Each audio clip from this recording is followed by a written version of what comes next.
അന്ന് VVS ലക്ഷ്മണന്റെ വിഖ്യാതമായ കൊൽക്കത്തൻ ഇന്നിംഗ്സിൽ ഫോളോ ഓൺ ചെയ്ത് മെഗ്രാത്ത്, ഗില്ലസ്പി, കാസ്പറോവിക്സ്, ഷെയ്ൻ വോൺ എന്നിവർക്കെതിരെ 40-ലധികം ബൗണ്ടറികൾ നേടിയ 281 റൺസ് തല്ലിക്കെടുത്തിയത് സ്റ്റീവ് ബോയുടെ തുടർച്ചയായ 17ാം ടെസ്റ്റ് വിജയം മാത്രമായിരുന്നില്ല.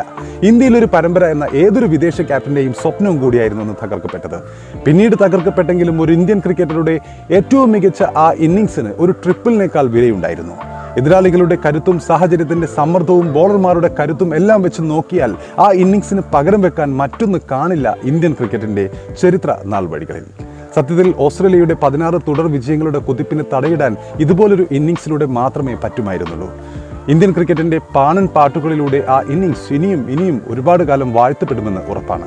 2010 വീണ്ടും ഒരിക്കൽ കൂടി മൊഹാലിയിൽ ലക്ഷ്മണന്റെ ഓസ്ട്രേലിയൻ വാദം കണ്ടിട്ടുണ്ട് നമ്മൾ. 216 റൺസ് ചേസ് ചെയ്യുമ്പോൾ പരിക്കേറ്റ് റൈനയെ റണ്ണർ വെച്ച് കളിച്ച് ഇഷാന്തിനെയും ഓജയെയും കൂട്ടുപിടിച്ച് ലക്ഷ്മൺ 79 പന്തിൽ നേടിയ 73 റൺസിനൊന്നും വിലയിടാൻ പോലും പറ്റില്ല എന്നുറപ്പാണ്.